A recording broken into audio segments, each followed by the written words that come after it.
Mitra Ragam Sehati, beragam, bergizi seimbang, sehat dan aman untuk hidup sehat, aktif dan produktif dengan podcast Voice of B2SA, Peduli Pangan Aman. Saya Sri Nuryanti, Direktur Pengawasan Penerapan Standar Keamanan Mutu Pangan pada Badan Pangan Nasional. Pada pagi hari ini kehadiran tamu spesial, Chef Arthur Lim, Presiden Malaysia Bersatu Chef Association, yang akan sharing tentang metode memasak dengan tetap menjaga keamanan dan mutu pangan. Selamat pagi Chef Arthur. Selamat pagi. Ya, terima kasih sudah memenuhi undangan kami pada pagi hari ini. Kami ingin berdiskusi lebih banyak, lebih mengetahui perjalanan karir chef dan dari awal mana chef tertarik untuk menjadi chef. Saya bermula pada umur 8. Saya selalu berdiri sebelah mak saya masa dia masak. Lepas tu mereka dapat tahu saya berminat dalam masak. Masa itu saya ajar saya daripada kecil masak, potong sayur, potong daging ikan daripada tu. Lepas tu masa sekolah menengah, jadi saya pun dapat jadi ketua memasak untuk pengangkap sekolah.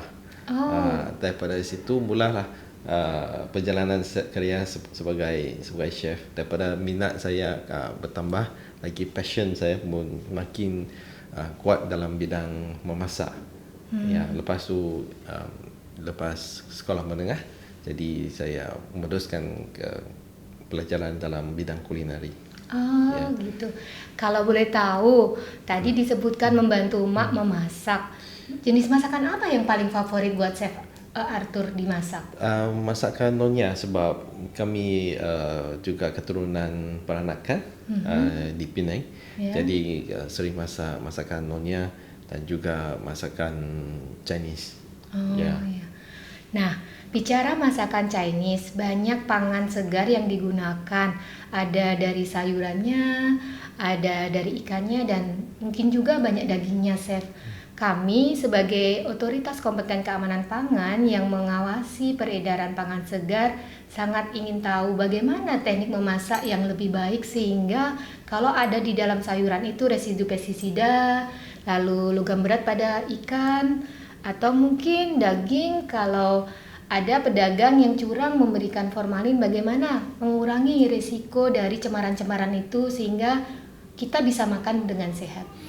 Biasa kami selalu akan rendamkan sayur, ikan juga daging, jadi dibiar dalam bekas yang air yang mengalir. Jadi air yang mengalir dia akan mengeluarkan formalin dalam daging, dan juga pestisida daripada dan logam-logam berat dalam sayur. Jadi biar rendam 2-3 kali. Yang sekarang berapa lama? Biar agak 15 minit. 15 minit. Jadi sekarang teknologi makin maju. Jadi kita ada macam ionizer atau cecair yang membuang pestisida yang berada dalam market. Jadi yang ini akan bantu kita mengasingkan logam-logam berat dengan pestisida daripada sayur dan daging. Kalau kita kan warga Asia banyak yang makan beras ya sebagai bahan makanan pokok, sama juga Indonesia dan Malaysia. Kami juga tahu bahwa beras itu ada potensi cemaran logam berat. Tapi bagaimana kita mengurangi cemaran logam berat pada beras tapi gizinya tidak hilang pada beras? Karena yang kami tahu sebagai ibu rumah tangga terlalu sering mencuci beras, nanti nutrisinya hilang. Mungkin saya bisa sharing juga. Biasa untuk kita cuci, yang kali pertama yang kita cucikan untuk mengeluarkan tu yang kita kanji, yang ini yang pertama. Jadi yang biasa kami maksimum kami basuh 2 kali sahaja. Atau lepas tu sebelum cuci, atau kita akan pakai solusi untuk membuang bahan logam yang berada dalam beras. Solusinya itu tersedia di pasar atau di apotek atau di mana? Ya, ada yang tersedia di pasar. Oh, jenisnya apa, Chef? Jenisnya daripada yang organik, yang organik yang dibuat daripada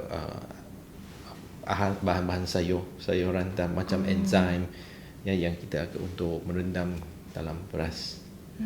Jadi mencuci beras 2 kali tapi menggunakan solusi atau larutan organik yang berbahan dari sayur-sayuran. Mungkin selama kemarin ada di Expo Food and Beverage, Chef bisa info ke kami seperti apa bentuknya, apakah pasta atau cair atau bubuk solusinya itu? Solusi itu ditambah sebelum memasak. Sebelum masak, jadi dia akan bukan saja untuk beras, jadi solusi itu untuk boleh macam seperti jagung, seperti kacang tanah dan kacang-kacang, dan dia akan membuangkan bahan logam dengan pesticide daripada bijiran-bijiran juga. Oh ya. Tadi bicara tentang jagung, kacang. Nah, ini adalah komunitas kacang-kacangan ini sangat rentan dengan jamur. Nah, kalau kita membeli dalam rumah tangga itu kan jumlahnya cukup besar. Bagaimana cara menyimpan? Chef kan juga sering menggunakan, misalkan kemarin kami perhatikan juga memasak ada garnish-garnish seperti beans gitu. Gimana supaya selama penyimpanan itu tidak timbul jamur yang membahayakan bagi konsumen karena mikotoksin yang dihasilkan.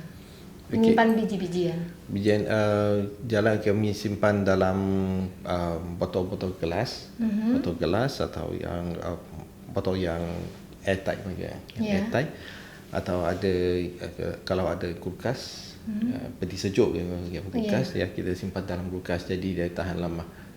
Sampai bertahan berapa lama disimpan di dalam botol kaca atau di dalam kulkas, Chef? Biasa simpan jangan lebih daripada 3 bulan. Okey. Yang kita beli di pasar, beli yang secukupnya. Jangan beli terlalu banyak. Jadi kita tak boros tangan. Kan? Jadi masa ini makanan juga susah untuk dapat pembekalnya. Jadi belilah secukup untuk satu family atau untuk masak 2 atau 3 kali.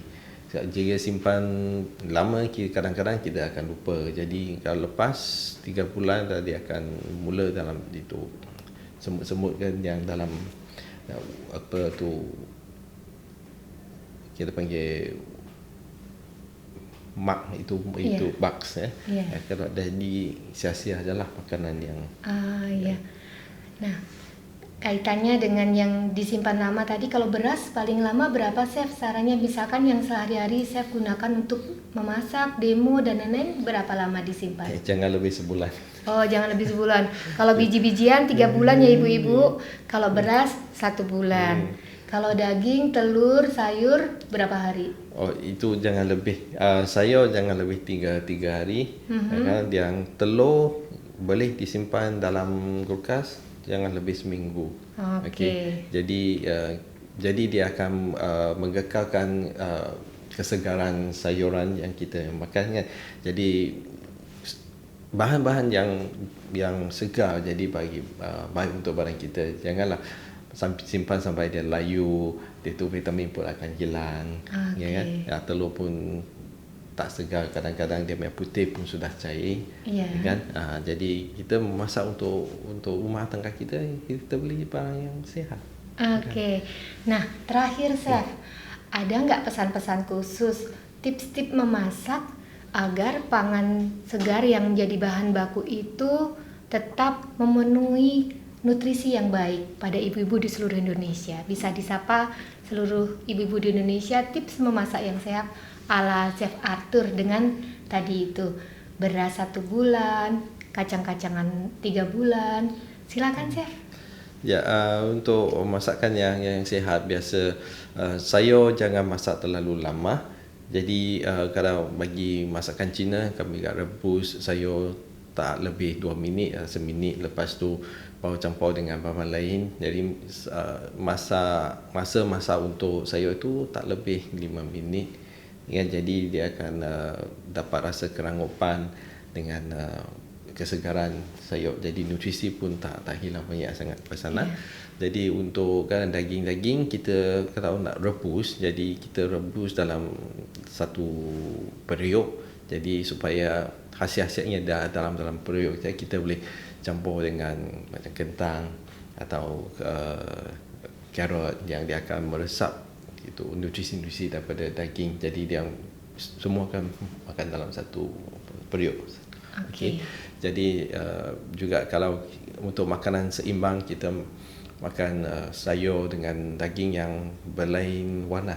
Jadi kita ada warna putih, ada warna hitam, ada warna hijau, merah. Jadi yang ada berlain-lain warna, dia baik untuk organ-organ badan kita yang berlain. Berapa warna chef rekomendasinya? Dia ada empat warna, kurang-kurang 3, hijau, merah, okey, purple pun boleh. Jadi itu warna 3, lepas tu kuning pun boleh. Ya. Jadi hijau, merah, ungu sama kuning ya ibu-ibu.